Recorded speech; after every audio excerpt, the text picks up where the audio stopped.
What is up, everyone? This is David here. I'm going to be doing something fun, and I'm really pumped about it. Is that I'm going to be documenting by video everything I do to build a $1 million product.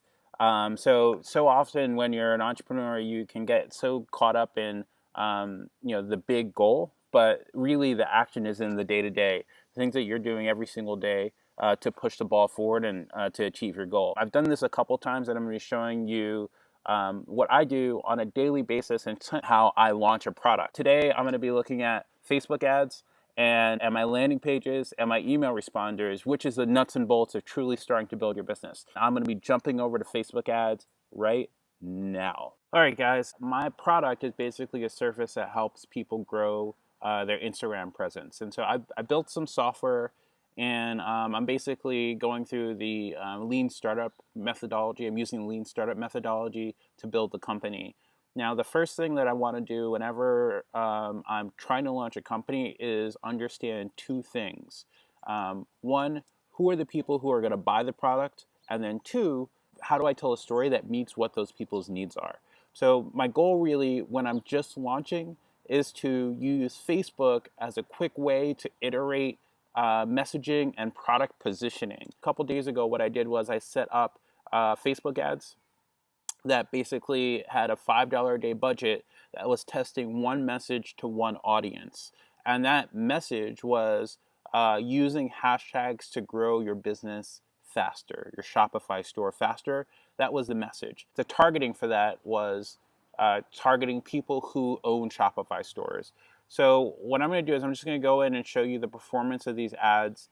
Basically, I ran them for 2 days, and I set them up on August 1st. Today's August 3rd. And as you can see, basically across the two ads, I spent just about $14. Now, the goal with this ad campaign is to, one, test messaging, and two, capture email addresses. So my ultimate metric that I'm going to be tracking is how many email addresses do I capture from a specific campaign, or the cost per lead, CPL, is what's the cost for me to get a lead. Basically set up these campaigns. You can see there are two basic tests. One I have set up with a chatbot because I wanted to test exactly whether chatbots have an impact on conversion rate or whether people interact with the chatbot. And then two, I have a campaign set up without a chatbot. So I have this basic A/B test. Now, I'm just going to jump into it, and I'll show you the ad itself. You can see the ad here, and you can see here I have it set up to target Shopify in the US, and this is the image that I have. And so here's the text that I have, and you can see, you get a hashtag worksheet. It's a secret to getting more sales on Instagram. Have some copy. With the bot, you can set it up to when somebody comments, you can respond with "get it," so that the bot will respond to them, and then they can get the spreadsheet that way. And then you can see, the call to action here, and another value prop. And then you can see the image, and that's basically the ad. It's really, really simple. My only goal here was to test, can I basically get people to click on this ad? What's the click-through rate on this ad?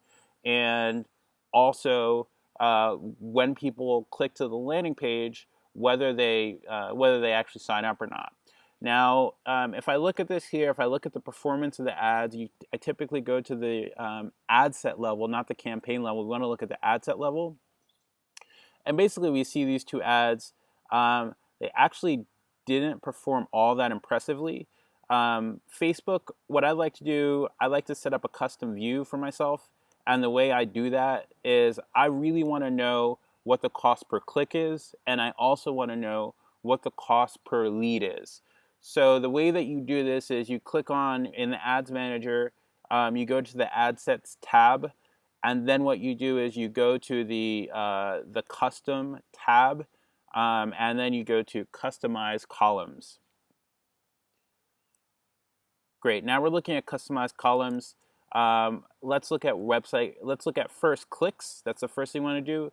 Is I want to look at outbound clicks.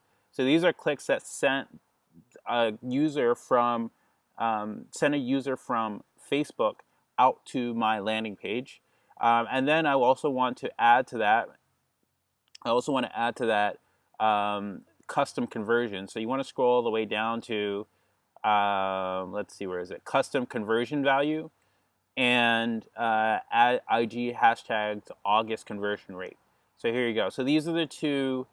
These are the two fields that I actually want to see. I want to track by on a daily basis, and you can see here the ads didn't perform all that great on this ad itself. I basically spent $7 with no clicks, and then on this ad I spent. It looks like I spent $6, $5.95 with 2 outbound clicks, which is a average cost per click of about $2 and $2.93, $2.98. So really, really expensive. Of course, I have a really small sample set, but realistically, if this campaign is gonna work, you don't want to have a 1% click-through rate. You want your click-through rate to be in the 2 to 4%, 5%, if you're really lucky, conversion rates. And you want your average cost per click to be somewhere south of $1, depending on what your offer is. But I want my cost per click to be less than $1. So this Facebook ad campaign doesn't look like it worked. And also, if you look at this here, what you can see is I didn't get any results, or at least Facebook's not telling me that I got any results. So that's another problem that basically this test that I ran over the last couple days, it doesn't, at first blush, it doesn't seem all that successful. So what do you do now? Let's take a look at how my data from my Facebook ads compare to the data from the landing page software. So I decided to use ClickFunnels. I usually use WordPress, but this time around I didn't want to think about any of the hassle of managing the website, and I wanted to really just be able to focus on the iteration of my language that I use on the landing page and the messaging that I use for customers. I want to be able to focus on that and come up with new ideas and iterate them really quickly. And ClickFunnels enables them to do that. I think it's a decent software. It's still a little bit slow and it's also pricey, but I think it's the best in class at what it does. So that being said, let's jump into what I would typically analyze, or what I'd usually analyze, to ensure that the data that Facebook is telling me is actually correct. Because you always want to double check. If you're running a campaign, compare the data from the advertising platform to the data, whether you have it in Google Tag Manager, in Google Analytics, if you use Shopify, no matter what it is, you always want to be testing that, right? So that's what I would recommend, is ensure that you don't take the advertising platform's data as the empirical data. That, just be sure you do that. So why don't we look at the landing page that I have here that I set up. Now this is the landing page that when people click from my ad in Facebook, this is where they go. Facebook said I got 2 clicks, and this is the main landing page view. And the way you get to your stats is you just click on the stats button right here. And you can see here that even Facebook said that I got 2 visits. This says that I got 14 unique visitors. Now, this visitor discrepancy can be a few things, especially when you're dealing with really small numbers. The discrepancy can come from, one, your testing. So sometimes if you visit a web page, it'll track that. And you have to take into consideration that you're visiting your site or your web page, so you probably are driving up the visitors. The second thing is that set up a Facebook ad campaign. They will send visitors from different servers around the world. In order to test that your landing page is compliant or your website is compliant, Facebook, they'll spoof visitors from different places, on different devices, on different IP addresses, so that they can be sure that your site looks the same and you're not trying to cloak or pretend like your page is going to somewhere else where it's not. So that's basically it. So that probably explains why I have so many unique, because I just set this up. Facebook has sent a bunch of visitors that are fake visitors. And then it says I have 2 opt-ins, which is really the ad platform didn't tell me that I had opt-in. So why don't we take a look at that? Well, it looks like the first thing is that my email address is there because I was testing. And then it looks like I also got somebody else who signed up.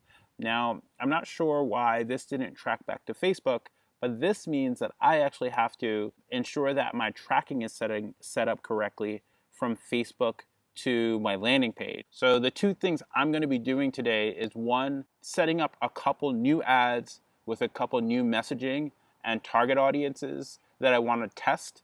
The second thing I'm going to be doing is setting up my conversion pixel to ensure that it works correctly. So thanks so much for watching, guys. Hopefully this was helpful for you. If it was, hit the like button. And if you have any questions, definitely leave them in the comments below. And if you want to follow me as I build this $1 million product, hit the subscribe button. And I'll be sharing with you the ins and outs every single day of how I get from $0 to $1 million in revenue on a brand new product. So thanks so much, and I will talk to you guys tomorrow.